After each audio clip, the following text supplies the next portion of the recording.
Hello बच्चों आज मैं आपको क्लास 12 का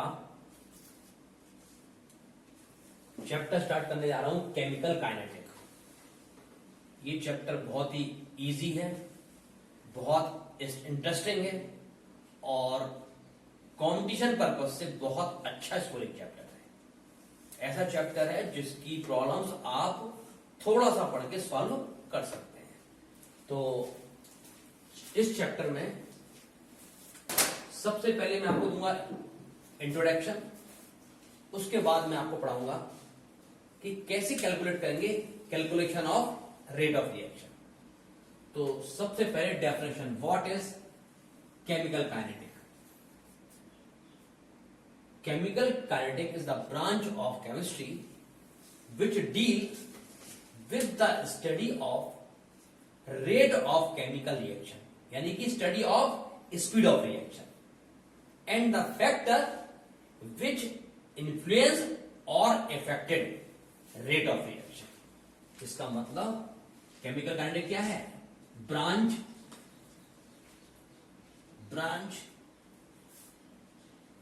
of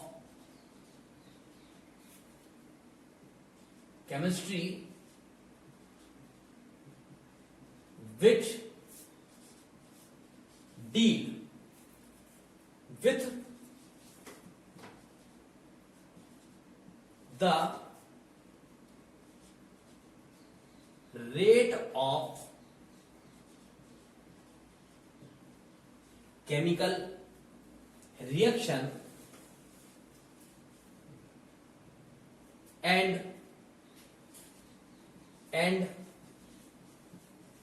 factor which affected rates of reaction। यानी कि इसमें हम क्या स्टडी करेंगे? रिएक्शन का rate, how to calculate the rate, reaction का रेट कैसे कैलकुलेट करेंगे और देखेंगे कभी रेट ज्यादा होगा कभी कम होगा। तो स्टडी करेंगे factor which affected the rate of reaction. जैसे मैंने आपसे कहा, कोई रिएक्शन हाई टेम्परेचर पे फास्ट होगा, वही रिएक्शन लो टेम्परेचर पे होगा। कुछ रिएक्शन लो पर हाई हो रहा, हाई पर लो पर हाई हो रहा। तो इसका मतलब टेम्परेचर पर कभी हाई होता है कभी लो होता है, लेकिन अलग अलग रिएक्शन अलग अलग टेम्परेचर पर, अलग अलग कंसंट्रेशन पर, अलग अलग प्रेशर पर, अलग अलग कंडीशन में अलग अलग रेट शो करते हैं। तो पहले कितना रेट है, first we have to calculate rate of chemical reaction. Second we have to find the rate of reaction depend upon the factor, कुछ फैक्टर पे डिपेंड है। For example rates of reaction depend upon temperature, गर्म में अलग reaction होता है, ठंडे में अलग होता है रेट। फिर प्रेशर चेंज करना। फिर कुछ फैक्टर होते हैं जो उसके खुद नेचर होता है, नेचर ऑफ रिएक्टेंट। कुछ एटमॉस्फेरिक कंडीशंस होती हैं, वो सारे के सारे हम फैक्टर के बारे में पढ़ना है। अब जब हम पढ़ेंगे तो रिएक्शन, इस चैप्टर में जब रिएक्शन स्टडी करेंगे बेटा, तो रिएक्शन हमको दो तरह के देखने को मिलेंगे। एक वो रिएक्शन जिनकी हम रेट को स्टडी नहीं कर सकते, एक वो रिएक्शन जिनके हम रेट को स्टडी कर सकते हैं।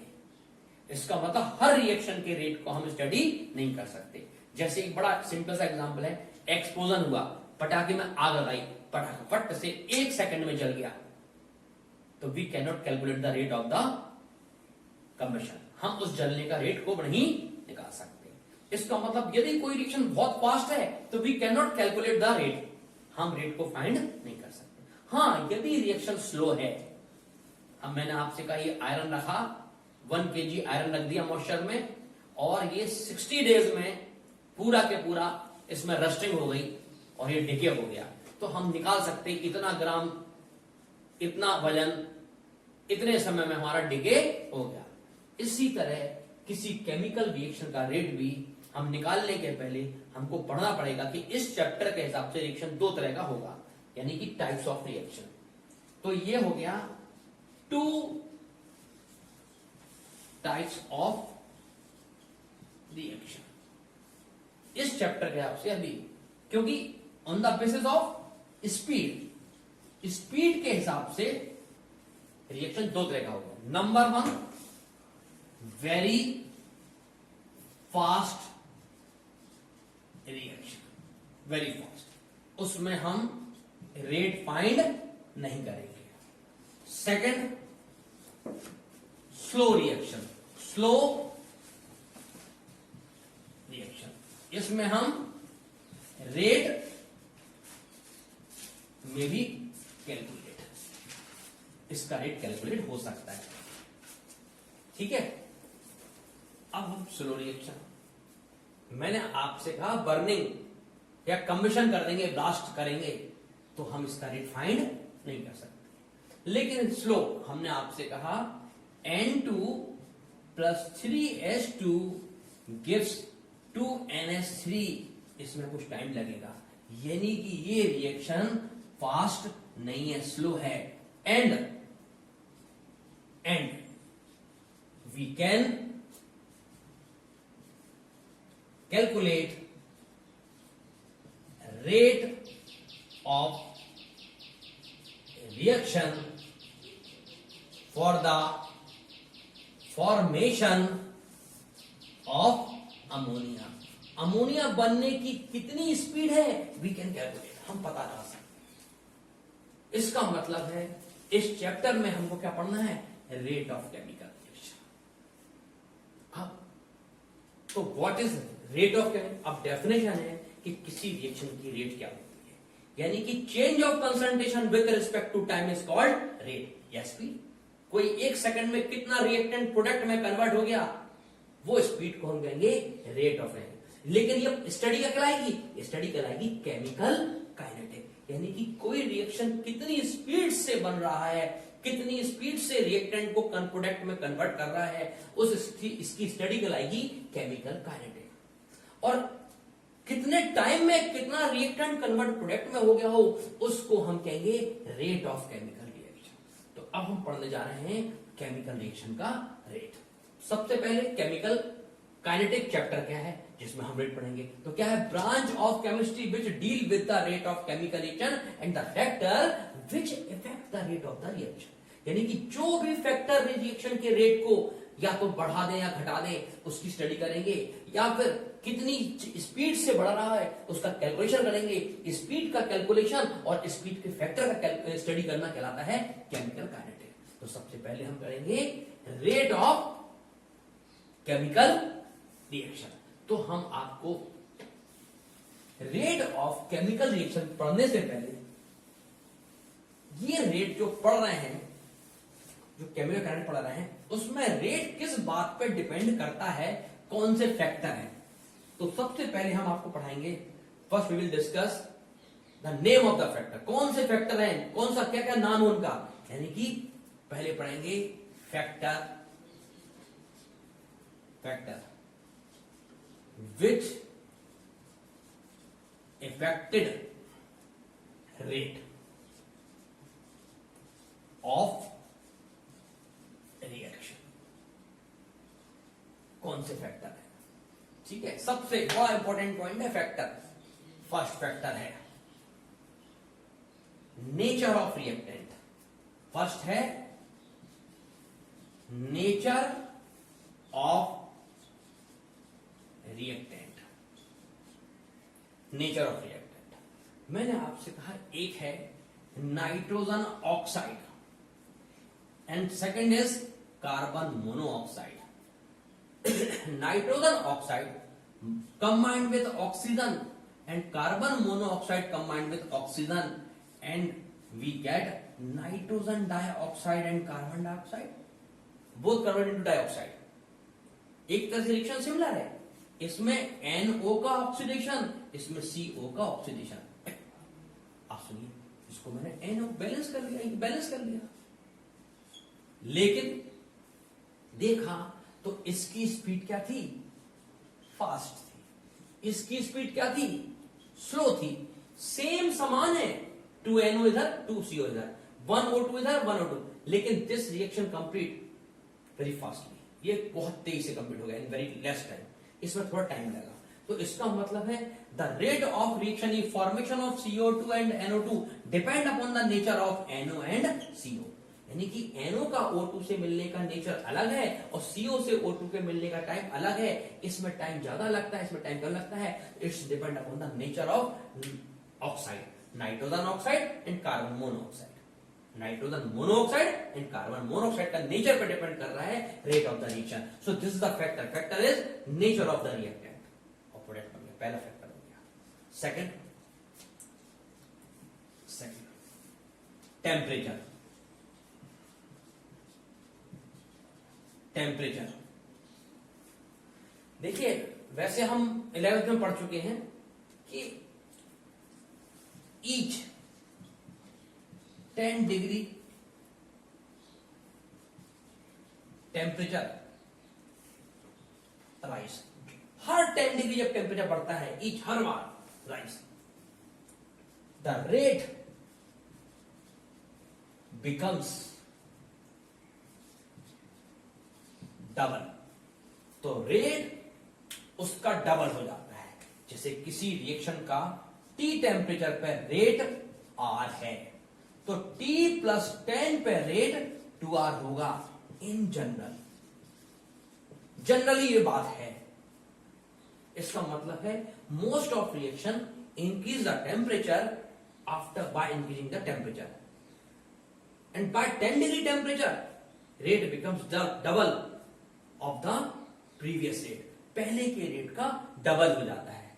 तो ये हमारा टेम्परेचर इफेक्ट है। कुछ रिएक्शन ऐसे हैं जो लो टेम्परेचर पर अच्छे होते हैं, बहुत कम, वो ना के बराबर है, ठीक है। लेकिन मोस्ट ऑफ रिएक्शन टेम्परेचर बढ़ाने पर रेट ऑफ रिएक्शन इंक्रीज करता है। तो सेकंड हो गया temperature.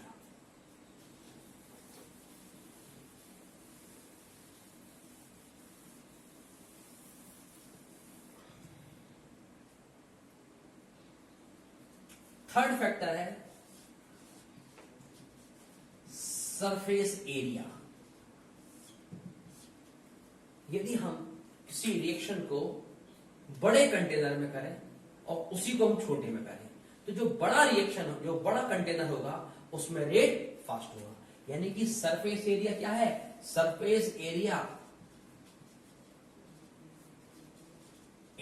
Increase rate of reaction also increase.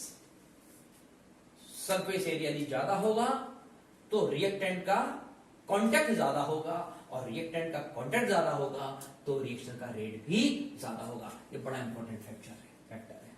यानी कि थर्ड हो गया surface area.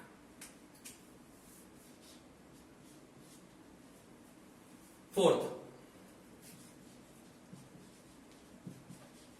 Concentration of reactant. Reactant के कंसंट्रेशन, बड़ा सिंपल सा एग्जांपल है बेटा।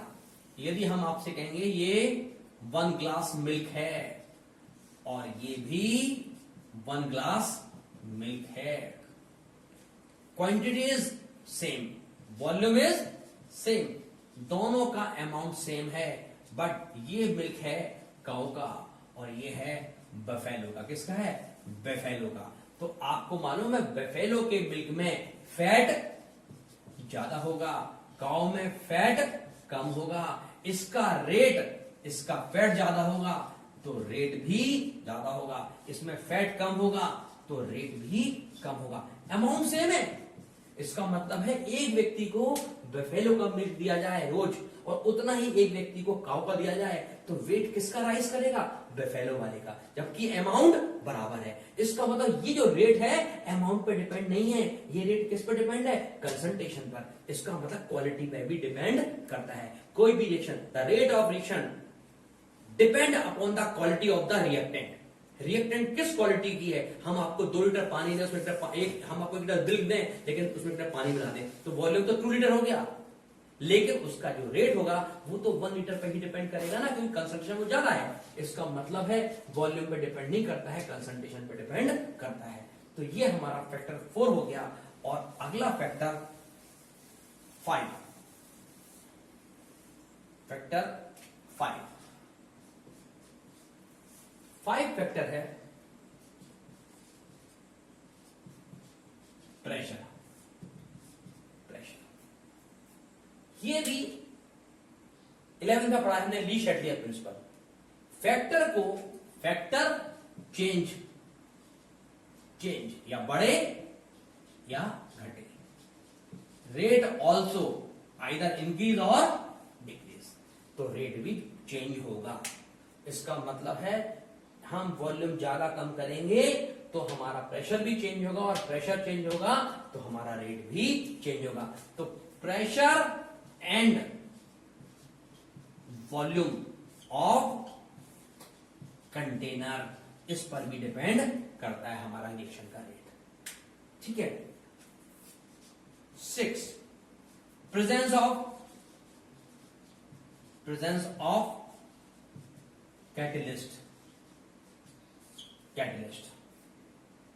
Catalyst alter the rate of reaction पढ़ चुके हम लोग, केमिकल प्रॉपर्टी ऑफ कैटलिस्ट की। तो कैटलिस्ट के प्रेजेंस में भी रेट क्या होता है, चेंज होता है। तो इसका मतलब rate also depend upon the presence of the catalyst. यदि कोई रिएक्शन बहुत स्लो हो रहा है, कैटलिस्ट डाल दो तो फास्ट होने लगता है। तो कुछ ये हमारे जो भी केमिकल काइनेटिक पढ़ेंगे उसमें जब रेट पढ़ेंगे तो रेट का जो इफेक्ट होगा उसके कुछ फैक्टर हैं, वो हम 6 फैक्टर डिस्कस कर चुके हैं। अब हम जब रिएक्शन था तो एक रिएक्शन हमारा वेरी फास्ट था और एक रिएक्शन हमारा स्लो था। हमने वेरी स्लो नहीं बोला, वेरी फास्ट और दूसरा स्लो, यानी कि वेरी फास्ट और स्लो के बीच में हम पढ़ेंगे, हम वेरी स्लो के बीच में नहीं पढ़ेंगे। यानी कि ना तो वेरी स्लो और ना ही वेरी फास्ट का हम रेट निकालेंगे, हम केवल स्लो रिएक्शन का रेट निकालेंगे। बहुत स्लो है तो रेट निकालेंगे, तो कोई रिएक्शन का रेट तब निकालेंगे जब उसका स्पीड स्लो हो। तो सबसे पहले हम पता है what is rate of reaction.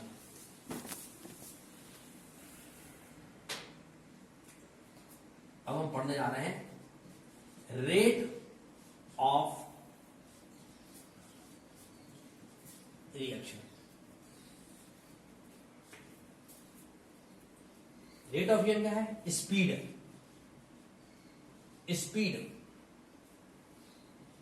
Of reaction.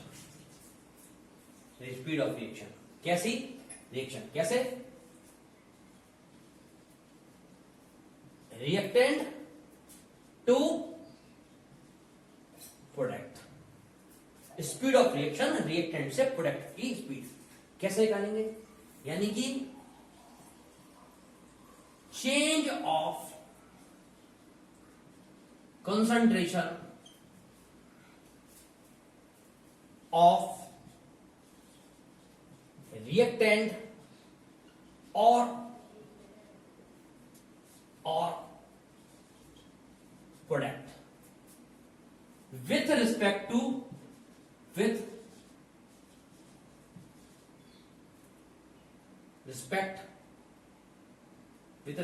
to time, यानी कि किस टाइम के हिसाब से, कितने टाइम में कितना रिएक्शन का, रिएक्टेंट का और प्रोडक्ट का कंसंट्रेशन चेंज हो गया। इसका मतलब जब कोई प्रोडक्ट बनता है तो रिएक्टेंट कन्वर्ट इनटू प्रोडक्ट। इसका मतलब रिएक्टेंट कन्वर्ट यानी कि रिएक्टेंट कम होता है एंड प्रोडक्ट फॉर्म और प्रोडक्ट बढ़ता है। तो यानी कि क्या हुआ, रिएक्टेंट का डिक्रीज होना और प्रोडक्ट का इंक्रीज होने का जो रेट है वही कहलाता है rate of reaction.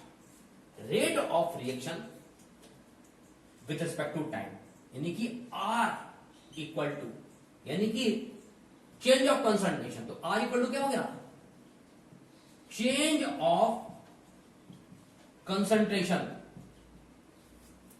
Of reactant and और product in time, known as rate of reaction. इसको बोलेंगे रेट ऑफ रिएक्शन। ठीक है, अब सुनिए, चेंज ऑफ कंसंट्रेशन, कंसंट्रेशन को हम जनरली स्क्वायर ब्रैकेट इसमें लिखते हैं, एंड चेंज ऑफ टाइम को हम डेल्टा टी से भी ले सकते हैं।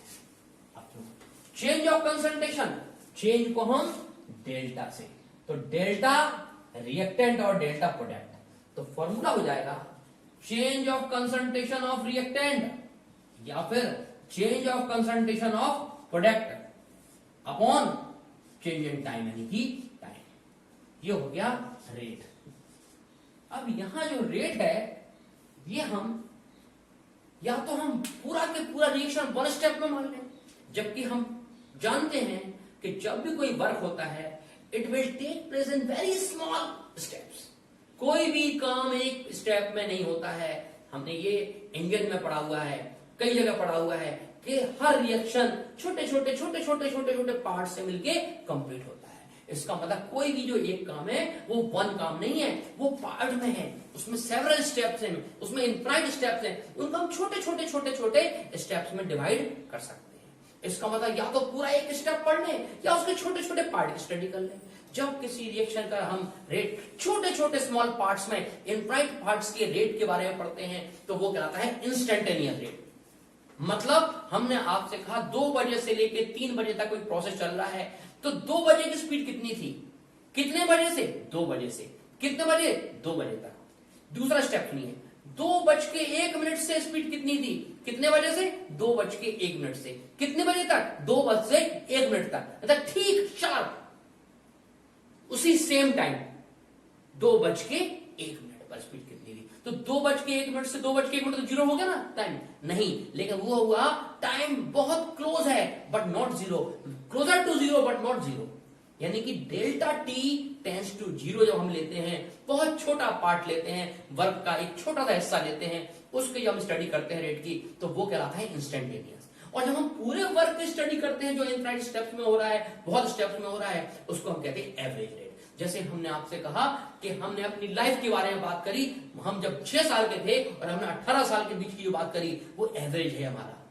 लेकिन हमने कहा हम ठीक 2 बजे हमने जो काम किया वो हमारा इंस्टेंटेनियस है, क्योंकि काम तो हर समय हो रहा है, लेकिन एक पूरा होल लाइफ मतलब एवरेज, एक पर्टिकुलर टाइम पर वो इंस्टेंटेनियस। इसी तरह रिएक्शन का जो टोटल समय है उस समय जो रेट निकालेंगे पूरे स्टेप्स में इकट्ठे पूरे के पूरे, वो कहलाएगा हमारा एवरेज रेट। और पर्टिकुलर टाइम पे जो रेट है वो कहलाएगा इंस्टेंटेनियस रेट। तो जो एवरेज रेट होगा और उसको हम कैसे कैलकुलेट करेंगे, तो यानी कि there are 2 types of rates, average rate and instantaneous rate. तो देखिए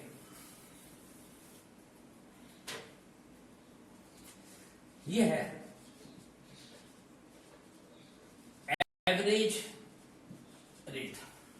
यहां हम पढ़ते हैं instantaneous rate, instantaneous rate and average. आप सुनो, मैंने आपसे एक रिएक्शन है, रिएक्शन क्या बेटा देखो, reaction is A plus 2B gives 3C. Suppose this is the reaction. अब A gives C and B gives C. They are the reactant. यानी कि ये रिएक्टेंट क्या दे रहा है, प्रोडक्ट दे रहा है। तो देखिए इस रिएक्शन का जो रेट है R, वो change of concentration of reactants of product. तो रिएक्टेंट हमने A है, तो हमने आपसे कहा change of concentration of reactant, change of concentration of reactant and time. Delta means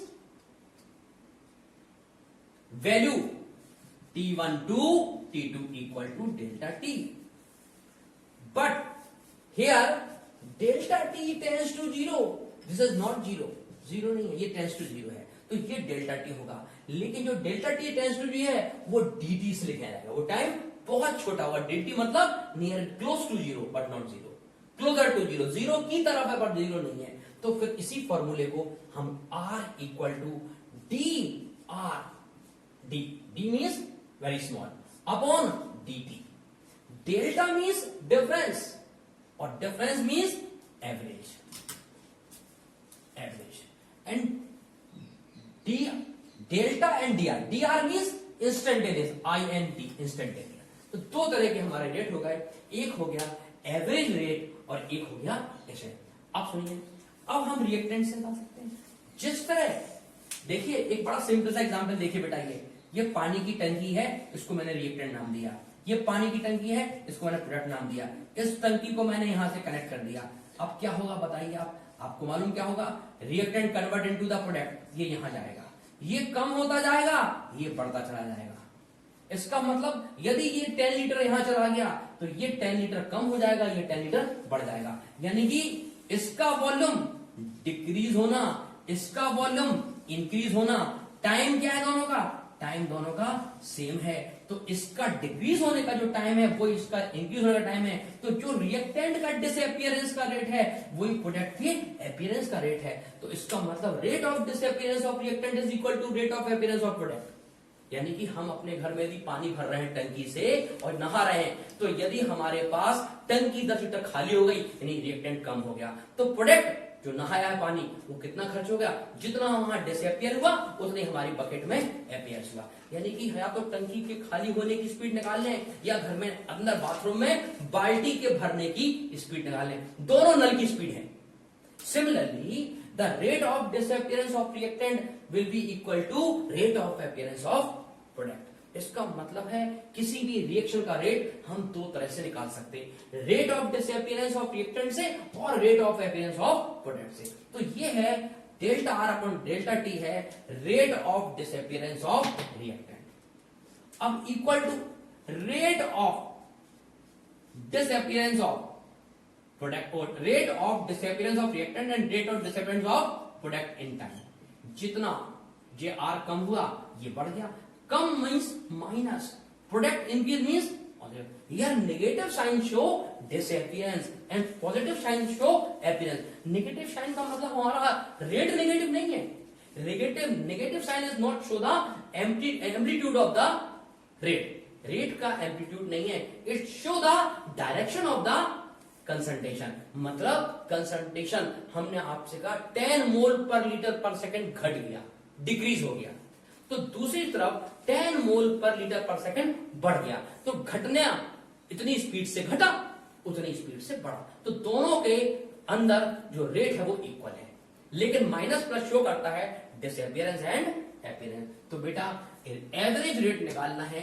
तो change of disappearance of reactant upon time यानी d r upon d t, या फिर minus d r upon d t equal to plus dp upon, यानी कि reactant को minus में। अब हम यदि इस क्वेश्चन तो इसी को लिखेंगे कि ये minus d r upon d t plus dp upon dt, ये हो गया। अब सुनिए, ये तो हमारा स्टैंडर्ड हो गया, लेकिन इस रिएक्शन में जो रिएक्टेंट है वो ए है। क्या है वो? ए है। तो रेट एवरेज जो लिखेंगे वो minus change of concentration of a upon change of time t equal to, यदि हम इससे निकलेंगे तो change of concentration b upon t. अब सुनिए बेटा, यहां जितनी स्पीड से एक जा रहा है उतने ही समय में यहां दो जा रहा है। इसका मतलब दो की स्पीड है, यहां एक की जो स्पीड है यहां वो दो की स्पीड है। दो का मतलब इसकी स्पीड को जब हम आधा कर दें तो रेट आ जाएगा। तो इसका मतलब है कि जो स्टैच्यूमेट्रिक कोफिशिएंट होते हैं वो डिवाइड में होते हैं। तो यानी कि रेट ऑफ एवरेज रेट क्या हुआ, a change of concentration A upon time और change of concentration of B upon time into 1/2, और ये माइनस, माइनस मींस नेगेटिव नहीं है, बार बार कह रहा हूं माइनस का मतलब इधर है डिसअपियरेंस, बस सिग्निफिकेंस है, यहां इसका वैल्यू नहीं है। ठीक है, अब यहां पर भी ले सकते हैं तो r instantaneous equal to minus d, यहां रिएक्टेंट है change of concentration A upon d t equal to minus change of concentration of B upon d t, और ये 1/2 ये। अब इक्वल टू प्रोडक्ट से निकाल सकते, तो रेट एवरेज इस रिएक्शन का क्या हो गया, change of concentration of c upon delta t, और ये 3 बार है तो 1/3, और ये प्रोडक्ट है तो इसको लिखेंगे प्लस। बिल्कुल सिमिलरली जब एवरेज निकालेंगे तो ये -1/3 और dc upon dt, same answer हो गया, कोई फर्क नहीं है, बस delta a upon delta t, यहां d a upon delta t, यहां पर delta b upon delta t 1/2, यहां delta b upon delta t d b upon d t 1/2, यहां delta c upon delta t into 1/3, यहां d c upon d t into 1/3। जो स्टोइचोमेट्रिक coefficient है वो यहां पर क्या आएंगे, मल्टीपल में डिवाइड होके आएंगे। तो ये हमारा फॉर्मूला हो गया। एक दो, अब हम एक फॉर्मूला और बनाते हैं।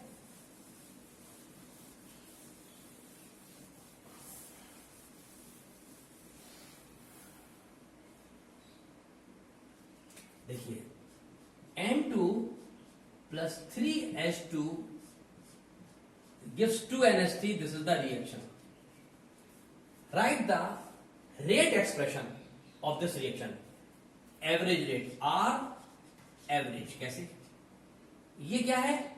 ये है हमारा रिएक्टेंट, ये क्या है? प्रोडक्ट। रिएक्टेंट माइनस में तो D delta N2 upon delta t, ये डिक्रीज हो रहा है, यहां जा रहा तो उसको लिखेंगे माइनस में, इक्वल टू H2 से delta H2 upon delta t into 3 times है तो 1/3, ये भी डिक्रीज हो रहा माइनस में, equal to d delta concentration of ammonia upon delta t, ये प्रोडक्ट है, ये बढ़ रहा तो प्लस से, और 2 है तो 1/2, ये आ गया average rate expression, average rate expression.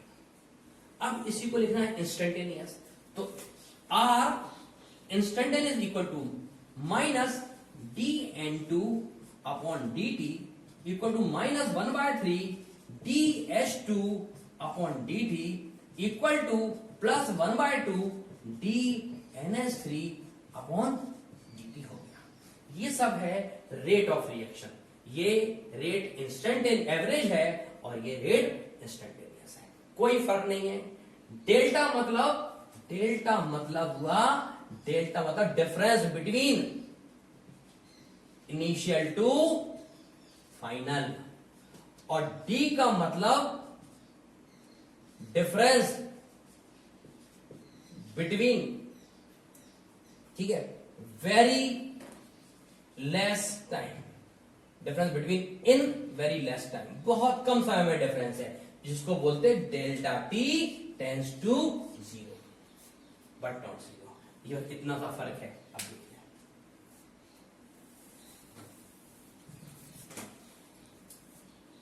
अब डिसअपियरेंस ऑफ N2 देखिए बेटा, ये तो हो गया रेट। अब R d N2 upon d t equal to rate instantaneous. देखिए बेटा, रेट में से अब इन दोनों को लेते हैं, तो d H two upon d t equal to rate instantaneous, ये यहां जाएगा तो ये 3 हो जाएगा।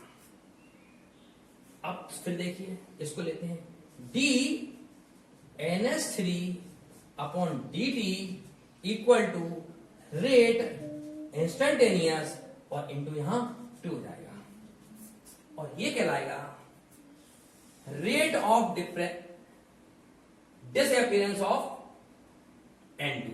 ये है rate of disappearance of N2, और यहां पर माइनस के बारे में मत सोचिए, क्योंकि ये केवल सिग्निफिकेंस है। तो rate of disappearance of N2 and rate of disappearance of H2 and rate of appearance of ammonia, यानी कि N2 का जो रेट है, वो रेट, जो rate of disappearance of N2 है वो रेट के बराबर है, लेकिन जो rate of disappearance of H2 है वो रेट का 3 टाइम है, और जो rate of appearance of ammonia है वो रेट का 2 टाइम्स है।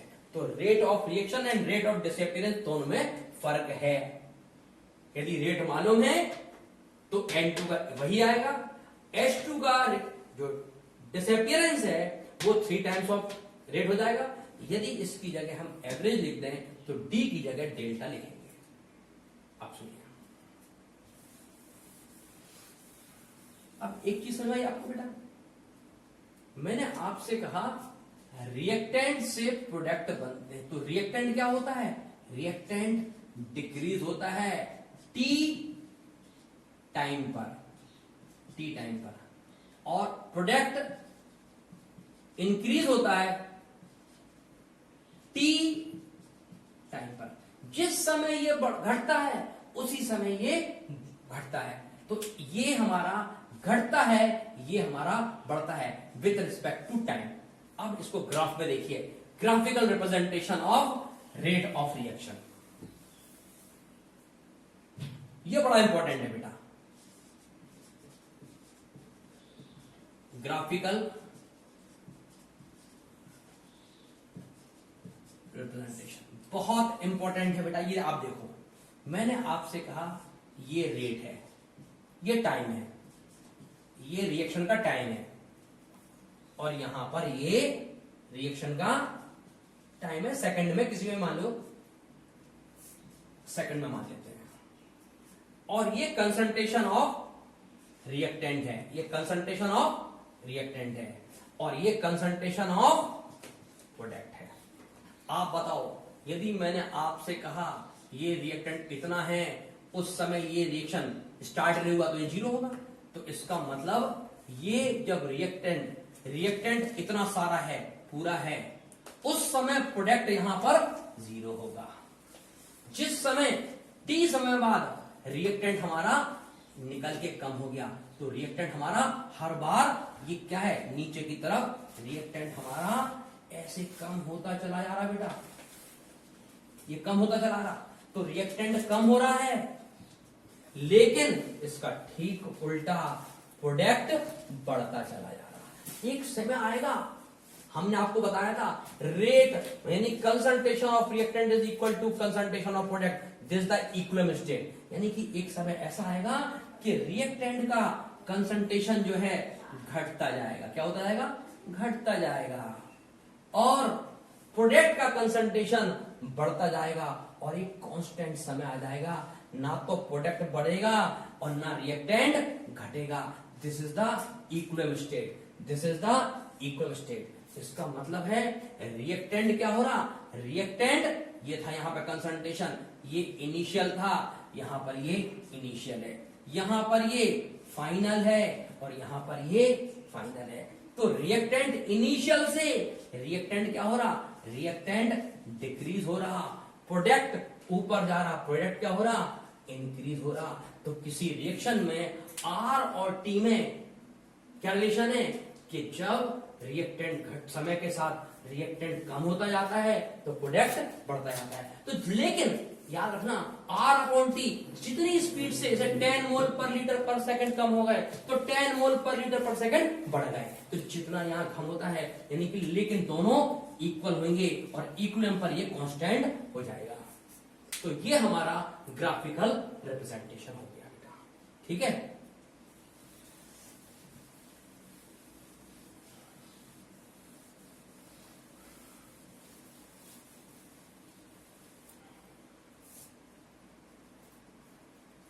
अब एक रिएक्शन है बेटा, उसका जो रेट है वो 5 मोल पर लीटर पर सेकेंड है रेट, और रिएक्शन है बेटा N2 plus 3H2 gives 2NH3।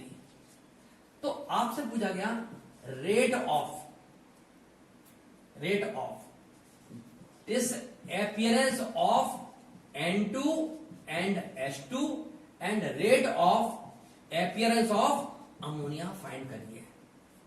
तो कैसे फाइंड करेंगे, फॉर्मूला मालूम है, R equal to rate of delta N2 upon delta T equal to 1/3 delta H2 upon delta T equal to 1/2 delta NH3 upon delta T। ये formula हमारा हो गया, लेकिन हमको निकालना है rate of disappearance of N2, तो यानी कि delta N2 upon delta T equal to R हो जाएगा, R, और R की वैल्यू है 5 मोल पर लीटर पर सेकंड। ये हमारा आ गया पहला।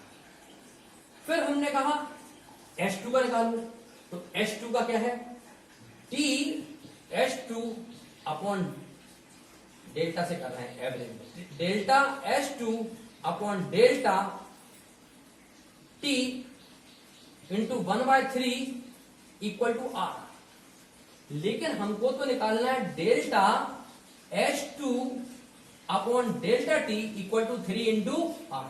तो 3 इंटू आर की वैल्यू 5 इंटू 10⁻⁵ इंटू 5 मोल पर लीटर पर सेकेंड। तो 5 3 15 मोल पर लीटर।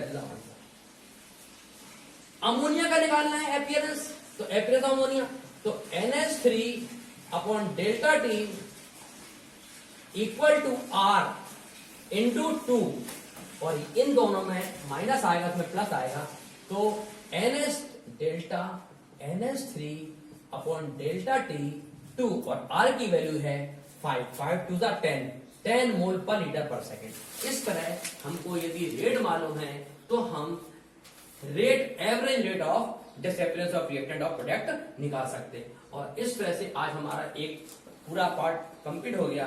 अब हम आपको ये बताना चाहेंगे कि अभी हमने ये नहीं बताया आपको, यदि हम किसी रिएक्टेंट का कंसंट्रेशन जब हम चेंज करेंगे तो उसके रेट पर भी इफेक्ट आता है।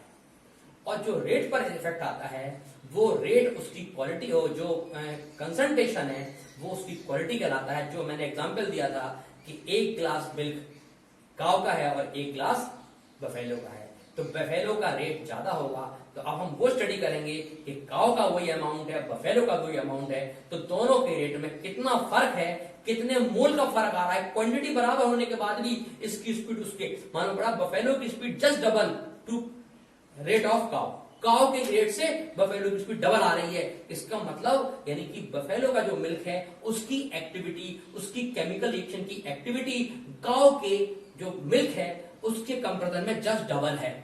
तो इसको हम कैसे कैलकुलेट करेंगे, तो यानी कि वो अंदर जो उसमें प्रॉपर्टी है उस कंसंट्रेशन का क्या जो इफेक्ट है उसकी हम स्टडी करेंगे कि ये कंसंट्रेशन में पहले के कंपैरिजन में कितना ज्यादा हो गया, कितना बढ़ गया, या कंसंट्रेशन कितना कम हो गया तो कितना घट गया, और वो कंसंट्रेशन के कितने मोल काम के हैं जो रेट को बढ़ा रहे हैं, कितने मोल ऐसे हैं जो रेट को घटा रहे हैं। वो स्टडी हम अगले टॉपिक में पढ़ेंगे। और आज एक केमिकल काइनेटिक का इंट्रोडक्शन हो गया और एवरेज और इंस्टेंटेनियस रेट हो गया। ओके भैया।